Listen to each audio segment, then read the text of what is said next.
Good morning everyone. Kumusta po kayo mga kaibigan? May panibago tayong gagawang reaction. Siyempre, dito tayo sa channel ni Federico Santos.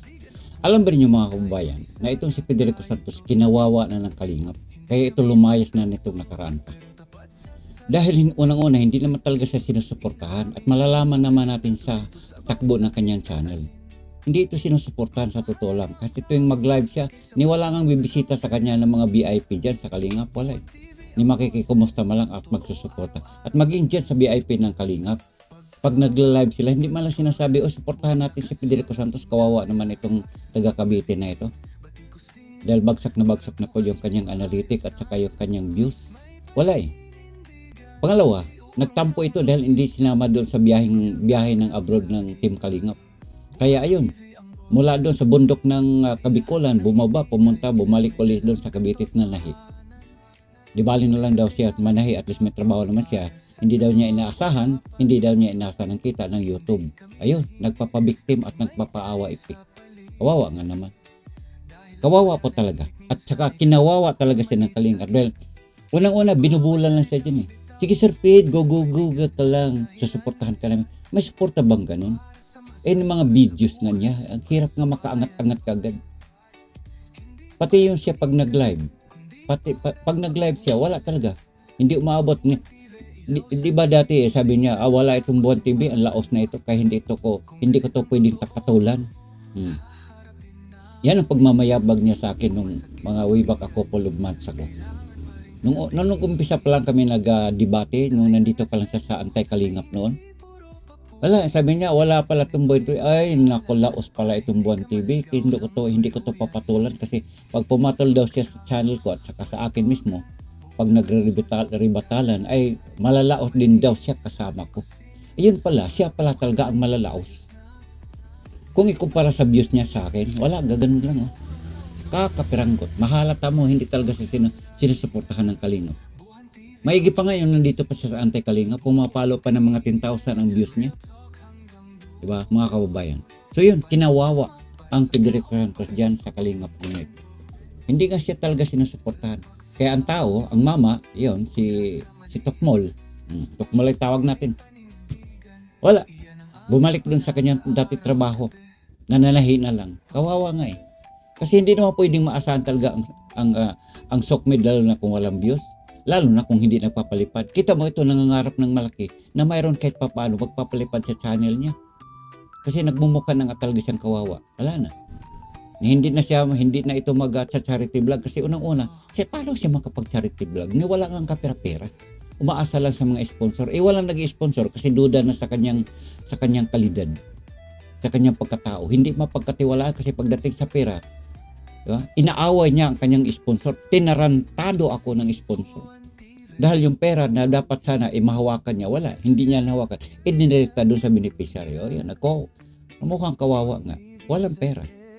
Nagpakunwari pang sponsor kuno, pero yung palang kanyang i-sponsor sa beneficiary, pera din galing doon sa sponsor.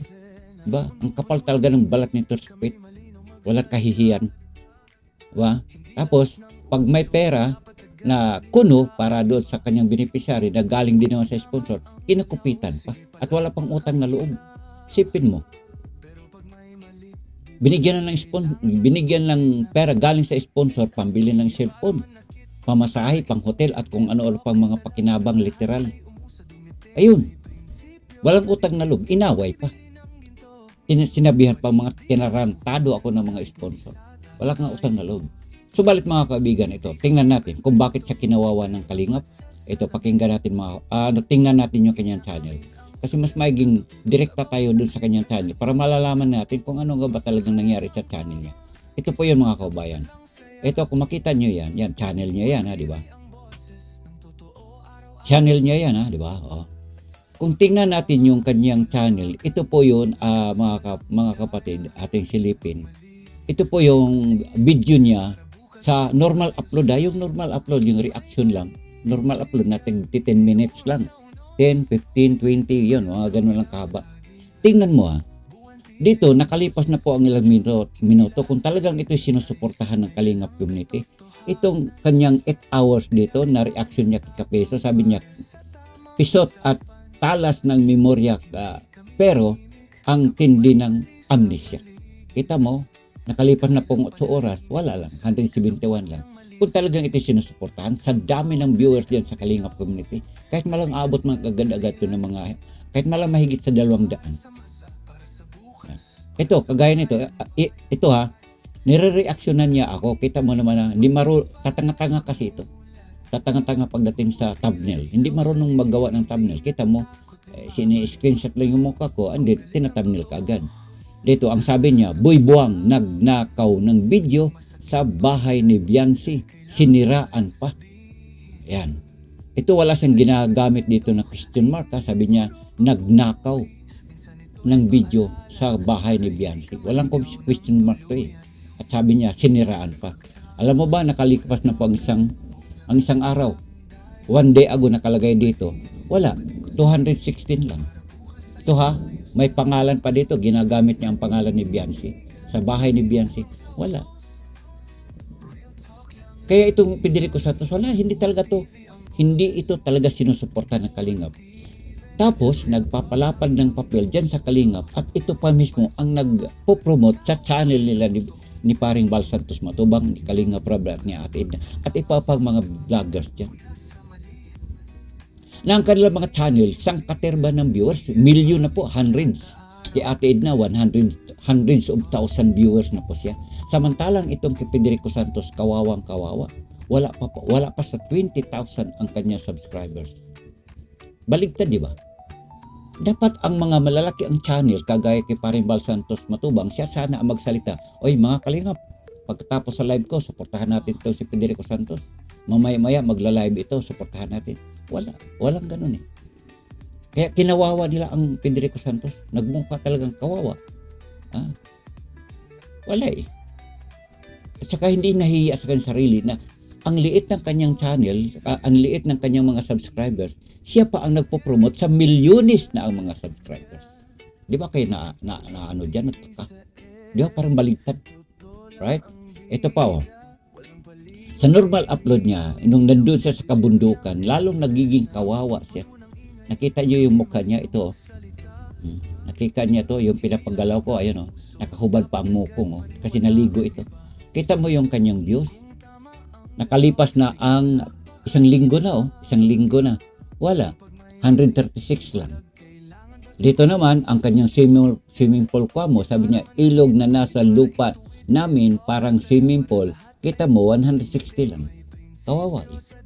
Kasi, okay, granting na nandyan nga siya sa Kalingap at saka siya, sinusuportahan na siya. Gaya ng mga sinasabi na tuwing mag-live siya, sabi niya, go lang, Sir Ped, susuportahan ka namin. Wala eh. Wala lang yan, pambubula lang yan. At ang Federico Santos naman, binubula. Uto-uto din naman kasi. Wala, sige, suportado ako. Dito naman, eto ha, dito lang, medyo tumataas ng kaunti. Umabot ng 1,000, makalipas ang 6 na araw.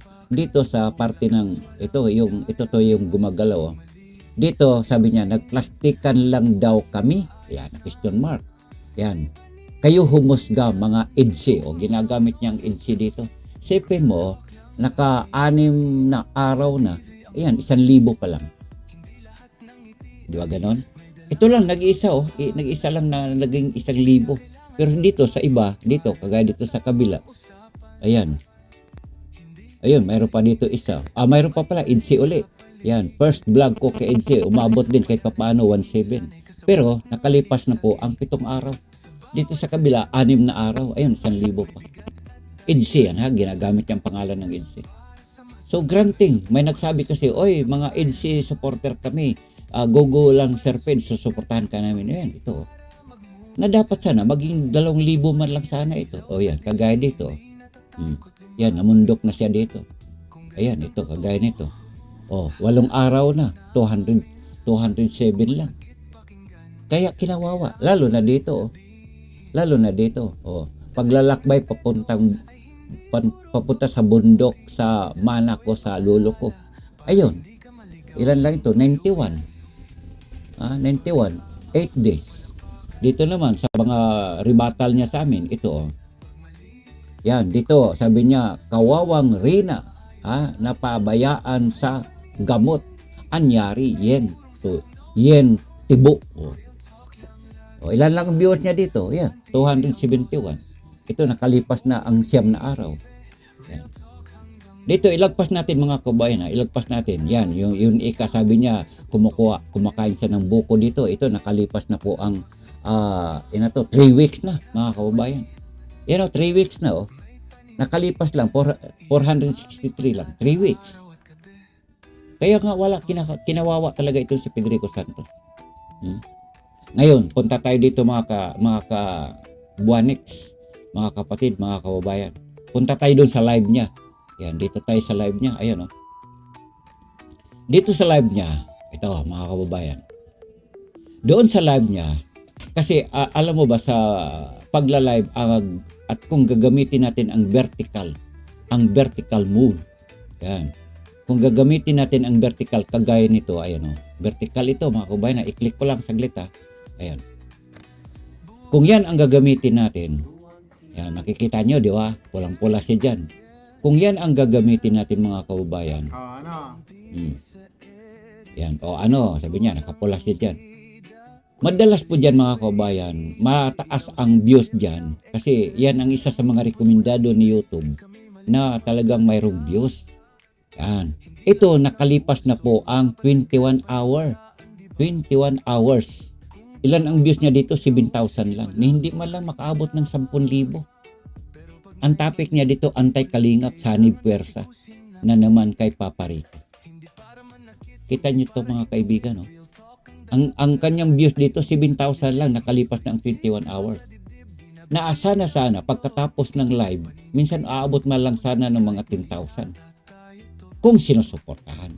Kaya wala ito, Federico Santos, wala talagang nangyari sa channel niya. Kaya ang kawawang pobreng vlogger na nangangarap na mag-vlog, ayun, wala. Ito, nandito pa oh.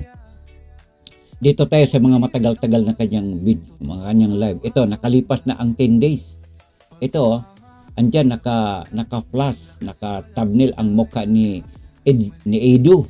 Yan, ni Edu. Sabi niya dito, Kids meet AIDS para Papa Rico at Papa Eds nagkita sa birthday. O kita mo, Edu na yan, ginagamit niya ang mukha mismo. Pati title. Yan, 2.7 thousand lang. Wala talaga, kawawa. Dito naman, 3,000. 11 days ago na. Dito tayo sa mga matagal-tagal na. O ito, may ginagamit siya dito na mukha ni Papa Rico, Maginoo, hindi manyakol. O dito, may 4,000 lang. Ito, naka-vertical ito mga kabayan. Ayun, naka-vertical yan. Ngayon, ako ang kanyang tinatapik dito, kami ni Kapeso, ni Joel Salcido. Ang kanyang views, wala, 5,000 lang after 12 days ago na. Hindi man lang mangyari doon. Hindi man lang aabot ng kahit 5,000 man lang. Yan, hanggang dito, tatanga-tanga kasi. Hindi marunong gumawa ng thumbnail. Ayun, ang mga thumbnail niya. Puro lang profile pics. Dito, tinan mo mga views dito, 2,000, pinakamataas 6,000. Yan. Dito naman mayroong 640 pa may 640. May 4,000. Ayan. Kasi kaya ko to ganito mga kapatid, mga kababayan. Mahilig kasi to magsisilip ng mga views sa mga channel. Na sana, doon tayo mag-focus, Federico Santos, sa issue. O ayan, sinisilip na kita, Federico Santos. Ayan. Kinawawa ka ng kalingap na dihin sana'y talagang mapalo ng mataas ang mga views mo. Dahil sabi mo nga, ikaw na bahala sa mga antay. Di sana susuportahan ka, parang ikaw ang pinakapambato dyan. Para harapin ka mo, sabi mo nga, ang mga antay. At ikaw na ang bahala dito dahil ang mga vloggers ka mo, dyan lang kayo, ako bahala dito. Kumbaga parang lumalabas na talagang ikaw ang frontliner. Pero ano nangyari? Hindi ka sinusuportahan. Kinawawa ka talaga. Yan. Dapat mapansin mo yan, Federico Santos. Lalo naman dito sa mga normal upload lang. Nako, nagmukhang kawawa talaga. Isipin mo ito, 89, 62.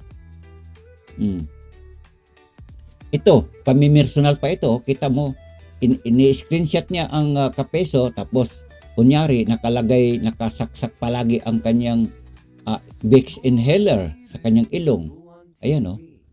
Yan ang kanyang ginawa niyang thumbnail. Pero ilan lang ba ang kanyang views? Yan, 175 lang.